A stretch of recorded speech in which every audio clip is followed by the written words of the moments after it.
With a net worth of around $30 million, Whoopi Goldberg isn't your typical Hollywood star, and she's made sure of it. She lives big, travels smart, and keeps her world exactly how she likes it: quiet, curated, and under control.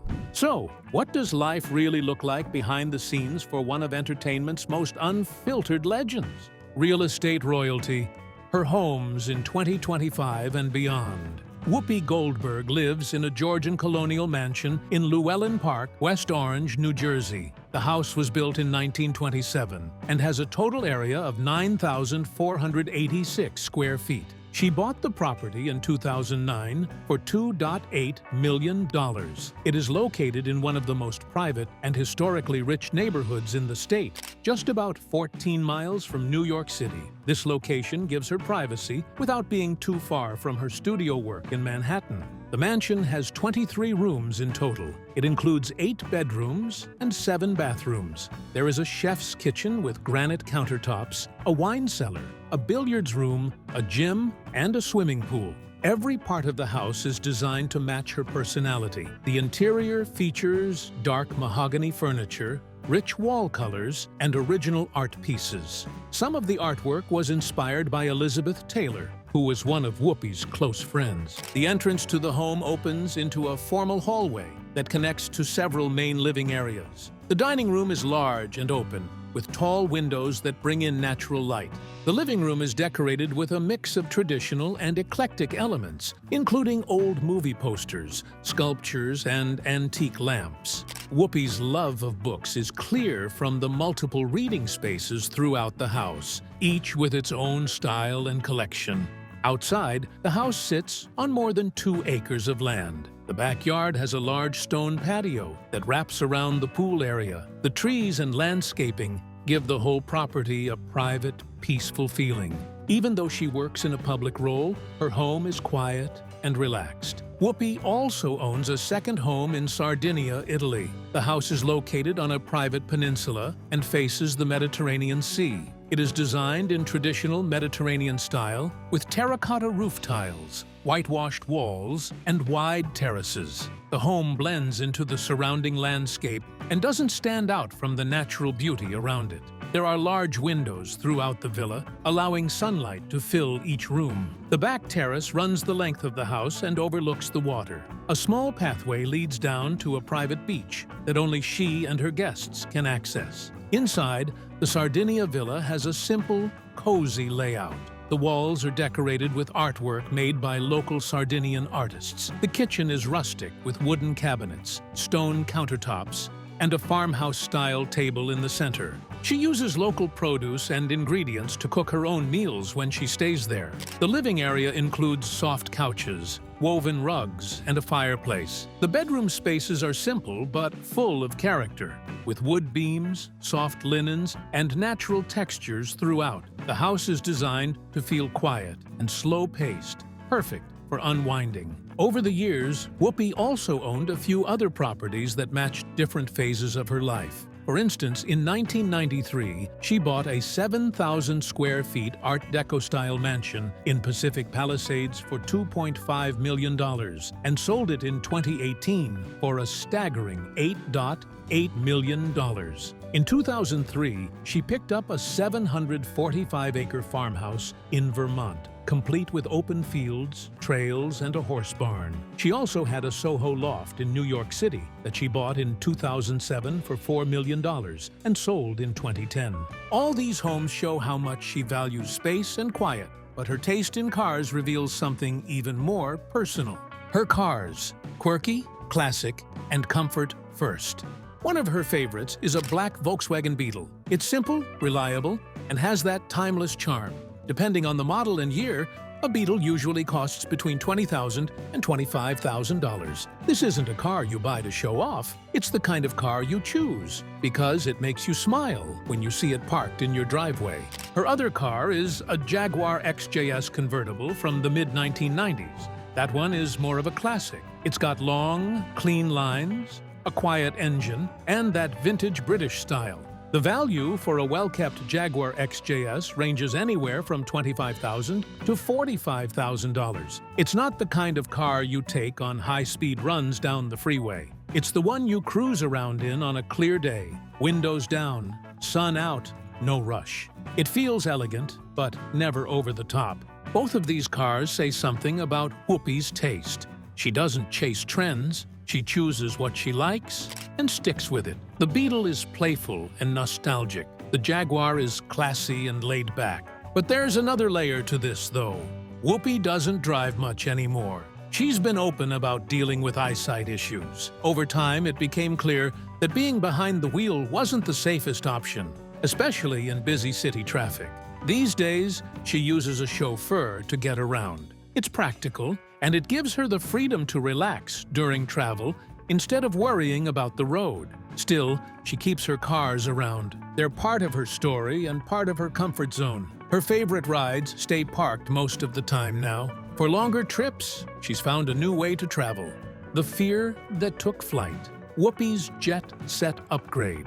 Initially, Whoopi Goldberg used to avoid flying altogether. Her fear of air travel started when she witnessed a mid-air collision as a child. The image of that crash stayed with her for years. Even as her career took off, she chose to stay grounded. When she needed to get from New York to Los Angeles, she wouldn't book a flight. She'd book a driver. She once took a bus across the country for 3 days, rather than step on a plane. That was her normal. She traveled by road no matter how long it took. The fear wasn't something she tried to hide. She talked about it openly. She said flying made her anxious. She didn't like the loss of control, the loud noises, or the feeling of being stuck in the air with nowhere to go. At one point, it started to interfere with her work.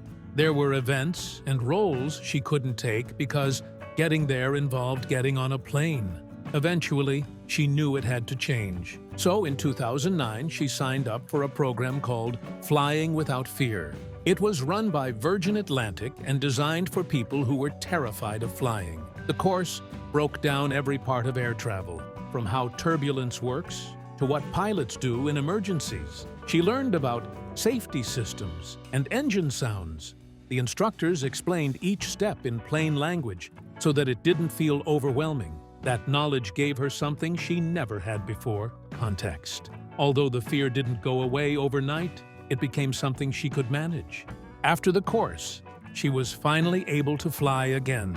She still prefers not to fly unless she has to, but when she does it her way. She now travels by private jet. It's quieter, more flexible, and far less crowded. She knows exactly who is on board. She picks the departure time, and she avoids the chaos of commercial airports. The privacy and control help keep her calm. She's said before that commercial flights are too loud and too unpredictable. On a private plane, she can bring people she trusts and set the pace of the trip. Private jet travel doesn't come cheap. Depending on the aircraft type, the average cost can be anywhere between $15,000 and $25,000 per flight hour. That adds up fast, especially for cross-country or international travel. But for Whoopi, the value isn't just in the comfort. It's in being able to travel without fear or public pressure. She's not worried about running into strangers in line, losing luggage, or sitting next to someone while trying to manage her anxiety. The entire environment is on her terms. Her flights are tailored to fit her habits. She brings familiar snacks. She listens to music that helps her stay calm. She arranges seating to feel open, not cramped. Her assistant travels with her to help manage the details. Sometimes she reads or watches movies during the flight. Other times, she just sits quietly. She treats the jet like a moving living room instead of a form of transport. It helps her stay grounded, even while she's 30,000 feet in the air. Although the cost of this convenience is high, she can afford it. That's because the income never stops, and her career continues to bring in millions. Career milestones and long-term royalties. Whoopi Goldberg has been the moderator of The View since 2007. She appears on the show daily, discussing news, politics, and pop culture in front of a national audience. As of 2025, she earns between $5 million and $8 million per season for her role. It is her most steady job, providing consistent yearly income and keeping her in the public conversation. She has said before that the job feels more like work than passion, But it keeps the bills paid and the schedule full. Her income isn't limited to daytime television. Whoopi continues to make money from her earlier film work. She starred in some of the most iconic movies of the 1980s and 1990s. Her role in Sister Act became a cultural phenomenon.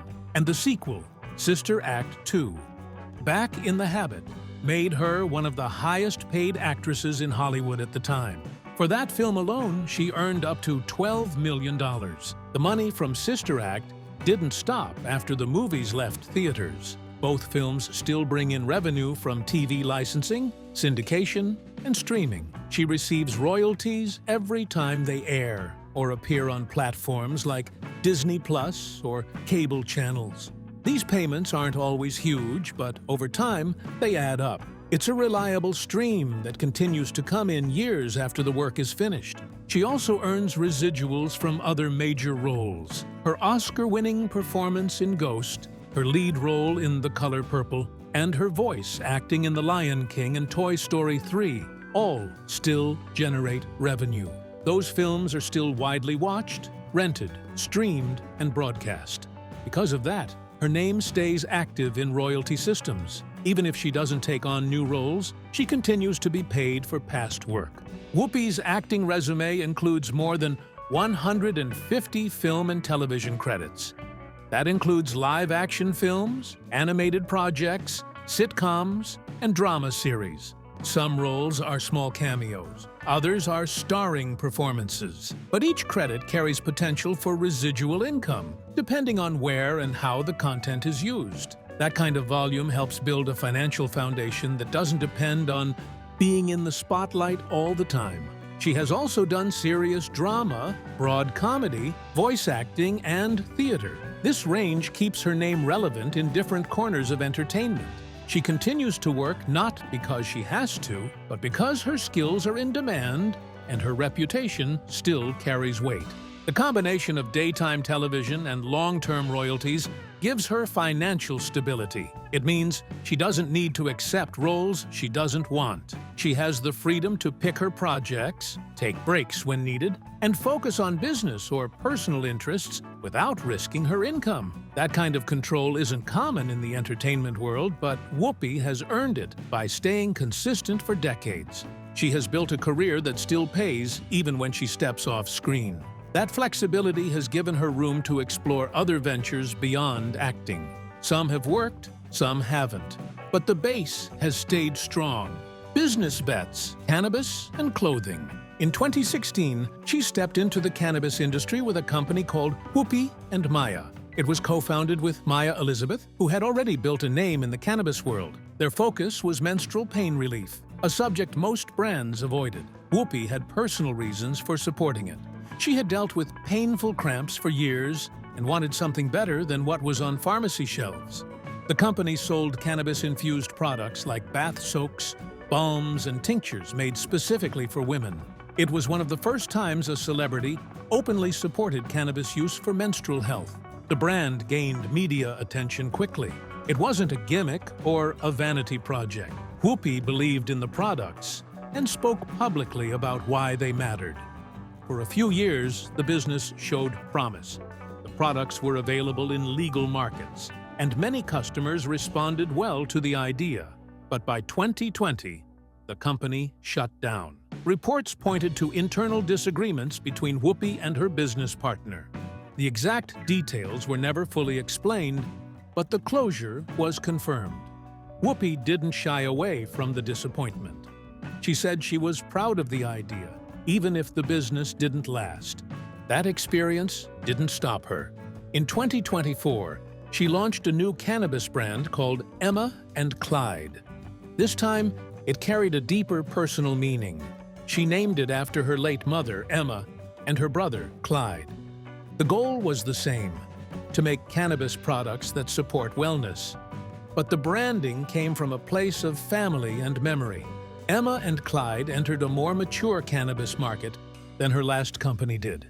Consumers were more informed, regulations were clearer, and the demand for natural wellness products had grown. Whoopi used everything she had learned the first time and built something new that felt more grounded. But cannabis wasn't her only business move. In 2019, she started a clothing brand called WG.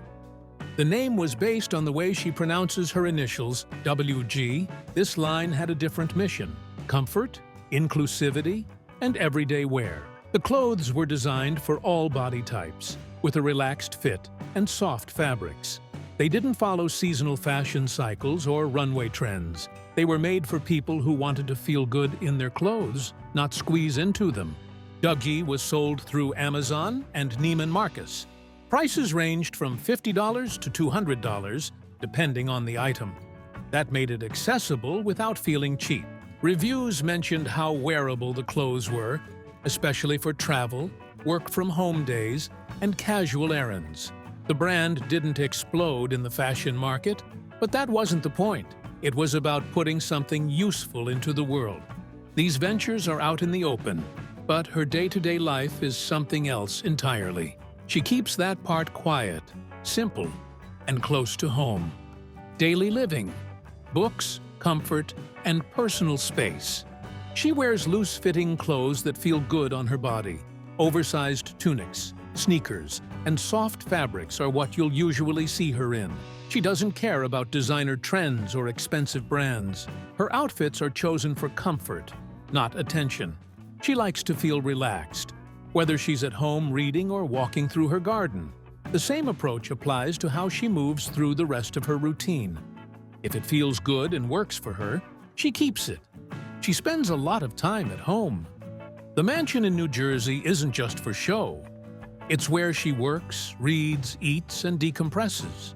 Her kitchen is fully equipped, not just for display. She actually cooks in it. She enjoys making meals from scratch and uses the space the way it was built to be used. She's not calling in celebrity chefs or hosting her dinners online. She makes food she wants to eat and does it her way. It's another part of her day that stays private and under control. Her home library is one of her favorite places. She's been collecting books for decades and keeps them organized in her own way. There are shelves filled with fiction, history, biographies, and scripts. These are books she's read, reread, and marked up. She spends hours in there every week, sometimes reading late into the night. It's quiet, it's hers, and it doesn't require anything from anyone else. She watches a lot of TV and movies, too. Even after being in the entertainment industry for so long, she still enjoys the experience of sitting back and watching something new. She likes documentaries and older films. She's the type to rewatch classics and notice details she missed before. Streaming platforms give her access to whatever she's in the mood for.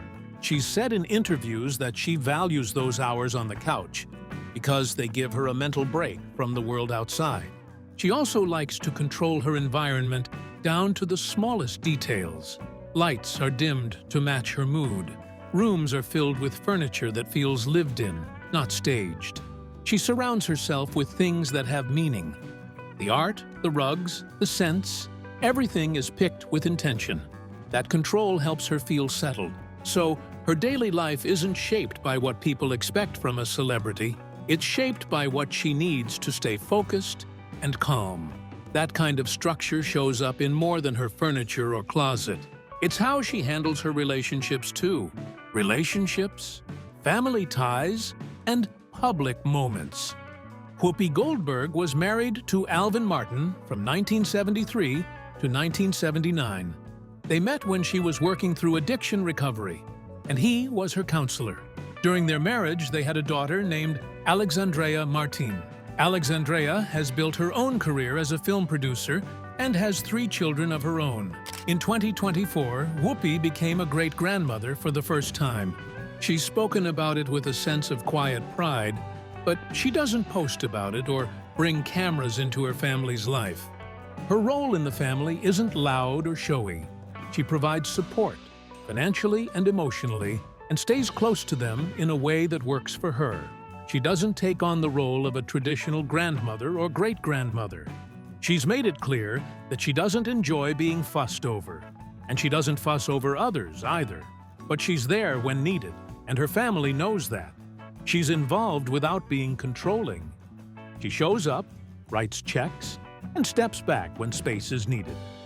Whoopi has been in a few well-known relationships outside of marriage, too. One of her most public ones was with actor Ted Danson in the early 1990s. The two worked together on the film Made in America and dated during a time when their relationship drew constant attention from tabloids. It ended after a year, but people still bring it up decades later. She also dated actor Frank Langella for several years after they worked on the set of Eddie in the mid-1990s. Both relationships were serious, but neither lasted. Over time, Whoopi made her stance on romance and relationships very clear. She has said more than once that she prefers living alone. She enjoys her space, her silence, and her freedom. She doesn't want to share her home or her routine with another person full-time. In her own words, she doesn't want anyone in her house. It's not about dislike or fear. It's about comfort. Marriage is also something she's not interested in anymore. She's talked about how the expectations around marriage don't suit her personality. She has tried it, and it didn't work for her. What works instead is independence. She has relationships on her terms. She connects with people when she wants to, and when she doesn't explain herself. Family is the exception to that. With her daughter, grandchildren, and now great-grandchild, she makes an effort to stay connected. She gives them space to live their lives but is always within reach. When needed, she helps with school, bills, or whatever comes up. She has said that she knows her success allows her to take care of the people she loves, and she doesn't take that for granted. She avoids talking too much about them in interviews. She doesn't post family photos or bring them on TV. She keeps that part of her world protected. Fame hasn't pulled her family into the spotlight, and that's by design. It's one of the few boundaries she's always kept firm. The work is public. The home life is not. Controversies and media storms. Whoopi Goldberg has never been someone who blends quietly into the background. She's been through different chapters of her life, some of them personal, some very public. Before she ever made it big, she was already dealing with the kind of struggles that don't always make headlines. Early in her life, she worked through substance issues and later used that experience to steer clear of anything that would drag her back. She doesn't bring it up often, but when she does, she's direct about it. She knows where she's been and doesn't pretend otherwise. Being outspoken has shaped most of her career. It's also the reason her name ends up in headlines that have nothing to do with acting or producing. One of the biggest public blow-ups happened in 2022. During a live taping of The View, she made a statement about the Holocaust that caused immediate backlash. Her comments were seen as dismissive, and within hours the clip had spread across social media and news outlets. ABC responded by suspending her from the show for 2 weeks. She apologized the same day, and again later on air. She said she understood why the comments were hurtful and promised to keep learning. It wasn't her first controversy, but it was one of the most visible in recent years. That moment wasn't isolated. Over the years, she's gotten plenty of heat for the things she says during live discussions on The View. Sometimes it's political, sometimes it's about defending a guest that the public didn't agree with. Because the show runs 5 days a week and covers current events, there are always chances for pushback. And with Whoopi sitting in the middle seat as moderator, a lot of it lands on her. She has addressed this more than once. She reminds people that The View is a daytime talk show, not a private conversation between friends. The format is built for debate, and sometimes things come out in ways that aren't perfect. She said that what she shares on air doesn't always reflect what she would say in her personal life. On camera, things move fast. Opinions fly. Guests interrupt. And in that setup, mistakes happen. She doesn't excuse the bad moments, but she doesn't let them define her either. Some controversies haven't come from TV at all. Back in 2004, she was working with Slim Fast as a spokesperson. During a political event, she made a joke about President George W. Bush that didn't land well with the brand.